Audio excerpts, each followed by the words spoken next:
your interest in Tata Technologies. As the video affirmed, we're in the business of engineering a better world, and we do that through helping our clients realize safer, cleaner products and improve the quality of life of people around the world. We are a pure play engineering services company. Everything that we do is focused upon the manufacturing sector, and specifically 3 industry verticals: automotive, aerospace, and industrial heavy machinery. We manage our operations around 2 divisions, professional services and technology solutions. Professional services makes up more than 80% of our business mix, and it's managed around 2 components that represent our value proposition. One is product engineering services, and the other is digital services. In product engineering services, these are the services that we provide to our customers to help them realize great products, and they extend from the provision of people, the standing up of offshore development centers, all the way through the turnkey outsourcing of complete products, and specifically electric vehicles. One of the things that Tata Technologies is known for is our ability to be able to develop and launch products from scratch. The second component of our services proposition is that we also work with those same companies to help them select and deploy the technology on which new products are built. Manufacturing enterprises are investing in a digital thread that underpins the way in which they run their operations, and we provide services that enables that. On the technology solutions side of our business, this represents about 20% of our business mix. Again, there's 2 components to the value proposition. One is products. Much of the technology that manufacturing companies use is delivered from product lifecycle management software vendors, and we maintain our relationships with these vendors through value-added reseller agreements that we have in the United States and here in India. One of the biggest constraints to the adoption of technology in the manufacturing sector is the availability of relevant skills, and we address that particular challenge through the work that we do in our education division. In terms of some facts and figures about Tata Technologies, we're about 12,500 people today, and as the video attested, we are managed around 19 different delivery centers that we've got positioned in different parts of the world. So we are very proud of our heritage here in India. I'm very proud, obviously, of our position inside of the Tata Group. But one of the things that distinguishes Tata Technologies is that we are not an India-out company. We are very much a global organization. When you're entrusted with the responsibility of developing next generation products, you're essentially being given the family jewels of a manufacturing company. And we manage the relationships that are essential to that through this balanced onshore-offshore proposition. In terms of industry rankings, Zinnov is the industry watch organization that ranks engineering service providers. They have consistently ranked Tata Technologies as the #1 automotive engineering service provider here in India, and have reaffirmed that position in the emerging electric vehicle space.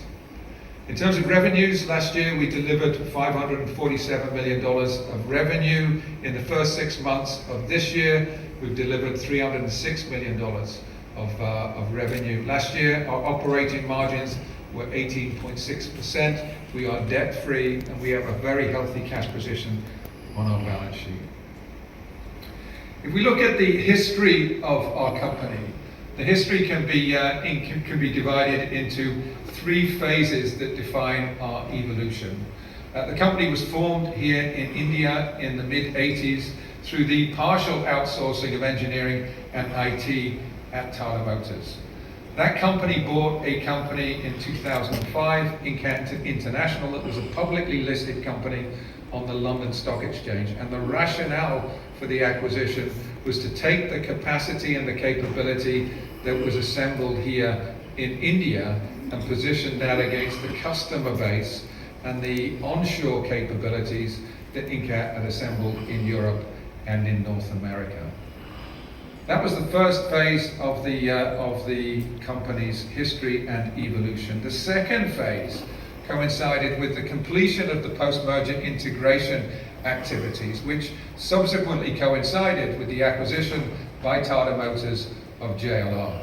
JLR, because of the onset of the financial crisis, was encouraged to take advantage of resources here in India, and that provided tremendous tailwinds for Tata Technologies. We were able to mature and incubate our skills and capabilities at scale. And those capabilities extended all the way through to our full vehicle proposition. In 2014, we were given the opportunity to develop and launch the Discovery Sport. Everything that you can see and touch on that vehicle was engineered by Tata Technologies. In 2014, the majority of our services was delivered to Tata Motors and to JLR. Such was the opportunity that we harvested at JLR. But since that time, and this is the third phase of our evolution, we've been divesting outside of the group. And last year, Tata Motors and JLR represented less than 33% of our aggregate revenues. If we look now at the overall market that we are a part of, the global ER&D market today is almost $2 trillion. And the addressable space for engineering service providers like ourselves is about $100 billion. And if you look at India's contribution, it's about 25% to that addressable space. What's really exciting for companies like ourselves is that the addressable space is growing at a faster rate than the overall market, and the contribution from India is growing at a faster rate than the addressable market. Because of the demographic advantage that India has, because of India's ability to deliver services to the global market at scale, we firmly believe that India in the future will be the innovation hub, will be the engineering platform for the global manufacturing sector. And we are building our company and our thesis around that proposition and our nexus here in India. In terms of our confidence in the future, not only are we confident given what's happening within the broader market and given the position that we enjoy here in India, we're also excited about what's going on in the specific sectors that we support. The automotive sector is being transformed around a once-in-a-generation set of technology drivers. The move to autonomous driving, the move to connected services, the move to alternative propulsion systems and electrification, and the move to shared mobility is driving the demand for outsourcing and the demand for skills in an exponential way. And given that Tata Technologies is the #1 automotive engineering service provider here in India, it positions us in a very attractive space. We are also looking to expand our organization outside of automotive. Today, automotive represents almost 90% of our services mix. But we've been investing in aerospace and transport, construction, and heavy machinery for more than a decade. 18 months ago, we were accredited by Airbus. Over the last 18 months, we've been opening offices in Toulouse and in Hamburg. We've been rolling out the IT infrastructure that's expected of a regulated company like Airbus. And in the next 6 months, we expect to start to discharge the sizable order book that we have built at Airbus. We're also excited about aerospace because of the moves that the group has made. I'm sure everybody in this room is aware of the acquisition of Air India. Earlier this year, the group acquired 470 single-aisle and wide-body aircraft that is positioning for the group a great deal of influence. That informs tailwinds that we, Tata Technologies, expect to take advantage of. I mentioned before the increased propensity of our customers to outsource.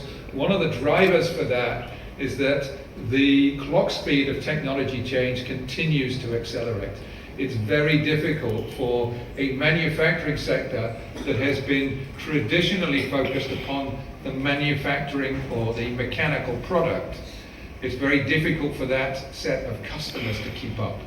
And so we are seeing demand for the types of skills and capabilities that not only we represent, but the market here in India represents. We're addressing that particular need through the investment that we are making in our own capabilities and IP, but we're also addressing that particular need through our education proposition. We've been training engineers since the mid-90s. We have an e-learning platform that over 50,000 engineers subscribe to annually, and we are using that experience and that IP to address a very important challenge for India and a very important challenge for the global manufacturing sector. In terms of our specific capabilities and our position, what we do in automotive, one of the things that distinguishes Tata Technologies is the end-to-end proposition that we represent. In order to be able to deliver full vehicles, and specifically electric vehicles for our customers, we have to have skills in every single domain area that is required of the automotive industry. We have concept and styling and industrial design capabilities. We have mechanical design and development capabilities. We're able to develop software and electrical architectures and integrate the mechanical product with the electrical and the software capabilities. We do test and validation. We help our customers plan their manufacturing assets and manufacturing processes. And we also position capability and engineering talent within the production facilities that our customers have around the globe. We are one of the only engineering service providers in the world that can cover each of the domain challenges that are required of the automotive and the mobility industry. And we have a portfolio of products that we have delivered to our customers that provide the proof points in support of that claim. Our anchor relationships with Tata Motors and JLR continue to be very important to us. They're very important to us in terms of business demand, but they're also incredibly important in terms of the skills and the capabilities that we incubate at scale. One of the things that we do here in India, and this is again a unique proposition for a graduate engineer, we are able to bring in graduates into our organization and rotate them through the production facility at Tata Motors so that we don't just expose young engineers to the digital definition of a product. We're also able to expose our engineers to the physical manifestation of the product. That type of experience, that type of proposition is unique to our company in this space. Our turnkey capabilities have evolved for more than 10 years. Not only have we developed product for Tata Motors and for JLR, we have developed product for customers outside of the group. We have developed the ES8 for NIO in China. NIO is one of the flagship EV companies in that important market. We worked with that company when they had 35 employees, and we were essentially their ER&D organization. We developed the Polestar 1 for Polestar and Volvo. This was the halo product that was introduced by Volvo to announce the launch of the Polestar brand. We had teams in Gothenburg, the UK, India developing that product, and we had our team in China help launch the product in their production facility in Chengdu. And more recently, we've developed 2 electric vehicles for VinFast, the Vietnamese OEM. In record time, we developed these 2 vehicles in 22 months, an industry-leading development. As far as our electric journey is concerned, as far as our EV journey is concerned, we've been involved in the journey of electrification in the automotive industry almost since the outset. In 2010, shortly after Mr. Tata launched the Tata Nano he came to me and he challenged me to help develop an EV concept vehicle that was as frugal from a pricing perspective as the Tata Nano, and he gave us a target MSRP of $20,000. At the time, battery packs were about $12, $13 a piece. And so we developed this concept that we called EMO, and we launched this product. We revealed this product at the International Automotive Show in Detroit in 2012. That, incidentally, was the same show that Elon Musk revealed the Model S. So we've been part of the electrification journey since the outset. And the experience that we've capitalized since 2010, 2011 is informing the type of contribution that we are making to this space as we speak. I've talked a lot about our product engineering capabilities, the capabilities that we deliver to our customers to help them realize safer and cleaner products. But we also do a lot of work in and around helping manufacturing customers select and deploy the technologies on which new products are built. One of the big challenges that a manufacturing company has is the ability to integrate the way in which the engineering community defines a product and a vehicle with the way in which the manufacturing teams see that same vehicle. And one of the things that we do is help the selection of technology and the interpretation of the domain and the process challenges to enable that digital thread to be deployed throughout a manufacturing enterprise. In the last couple of years, we've rolled out one of the largest cloud-based PLM implementations in the industry. And for many new energy vehicle companies, these are the companies that are disrupting the automotive space, we've been responsible for deploying their entire technology stack in support of the work that they do to disrupt the industry. As far as customers are concerned, we have a very healthy mix of traditional OEM customers and new energy vehicle companies. Our traditional customers provide us with the volume and the predictability that's important for an organization like ourselves. The new energy vehicle companies provide us with the innovation and the thought leadership that will increasingly define the industry. Because trust is an integral part of the relationships that we have with our customers, one of our core values is one team with our customers, and we measure that through our net promoter scores that we undertake on an annual basis. Typically, our scores are a third higher than the rest of the industry, and that's a testament, again, to the people we've got in our business and to the strategic value that we represent to our customers. We're managed out of 19 different geographic locations. Not only does that provide us with an opportunity to be close to the customers that we are supporting, but it also allows us to tap into specialty resource pools in different parts of the world. And that ability to be able to build a global topology of capabilities and unify those capabilities in support of a single proposition to our customer is a key part of what makes us different.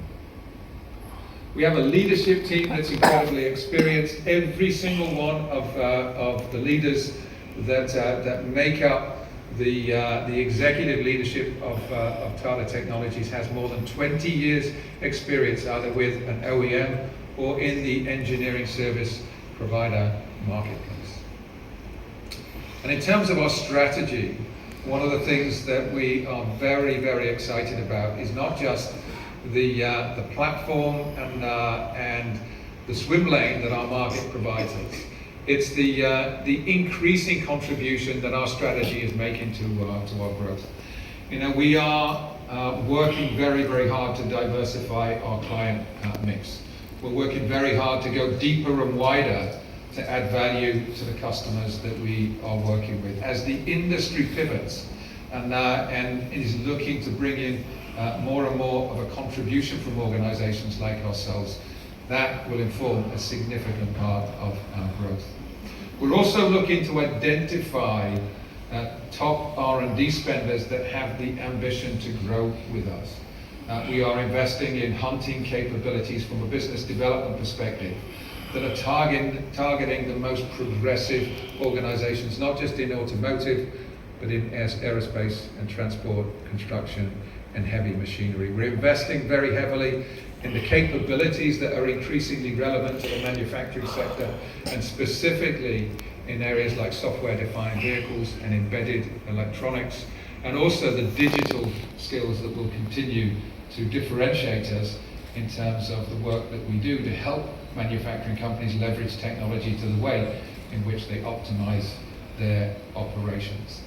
And that topology of delivery capability is underpinned by a set of processes and technologies that we will continue to invest in and optimize. As I said at the outset, we're a global company, and we expect not only to leverage the engine that we have here in India and Eastern Europe, we expect to invest in different parts of the world as we grow out our footprint and the capabilities that we will position for the market.